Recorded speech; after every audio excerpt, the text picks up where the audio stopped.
We met in 1994 at a record swap in Berkeley, and we have mutual friends that were always telling us that we needed to meet each other, you know, being in the same field and respecting hip-hop in the same kind of way. And, you know, we're record collectors and turntablists at the same time. From all the sets that we've done since '99, I mean, 16 years, I think just as important is the time that we spend putting the sets together. The stronger the foundation that we lay from the very beginning, when we first have the records and we start throwing out ideas, I think that's in some ways where a lot of the magic happens for us. Like if we come up with an idea and then kind of self-edit and go, nah, that'd be too hard, or that's too stupid, or that's too silly, or inevitably the other person will kind of pause for a second and then go, no, we should do that. The concept of the show is basically using Afrika Bambaataa's record collection to pay homage to Afrika Bambaataa.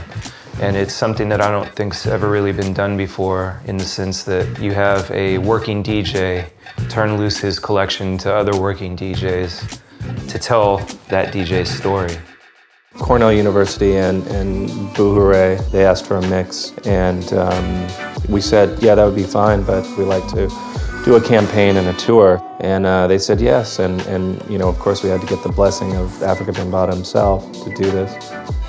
What makes obviously the Bambaataa collection special is that it represents the closest thing musically to the epicenter of hip-hop that you can get. I mean, DJs like himself, Kool Herc, Grandmaster Flash, and so many others that established the framework for the backbone of the culture in the music.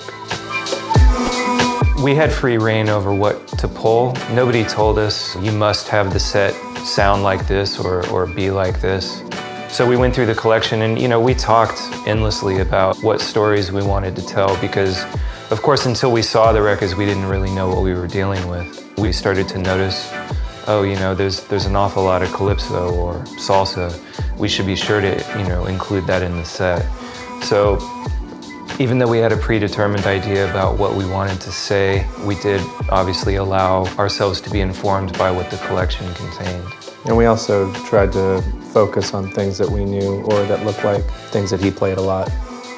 He also had at his disposal the photography of Joe Conzo, who was there in the 70s with BAM and the early Zulu Nation guys, and a lot of the DJs who, again, laid the framework for the culture and the MCs. And so his photography is iconic and also belongs to the same archive as BAM's collection now does. When you combine those visuals with the music that you're hearing and the context of the set, I think it really enhances what we're doing.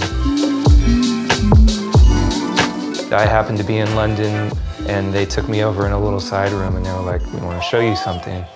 And there were the new turntables, and I knew, you know, there was a strong likelihood that we were going to be doing this tour. It wasn't confirmed yet. And when I got home, I said to Cut, I was like, keep it under your hat, but I think we might have an option for turntables. Right away, I put the needle on and tried to make the needle skip, and it wouldn't.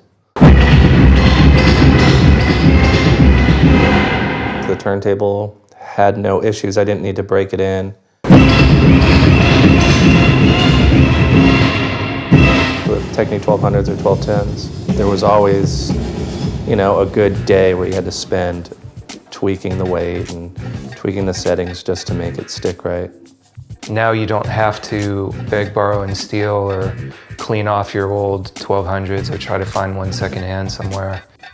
When you're on tour, if a piece of gear gets lost or goes down, you don't have time to be searching on eBay. You need to be able to replicate your back line in case of emergency in any major city.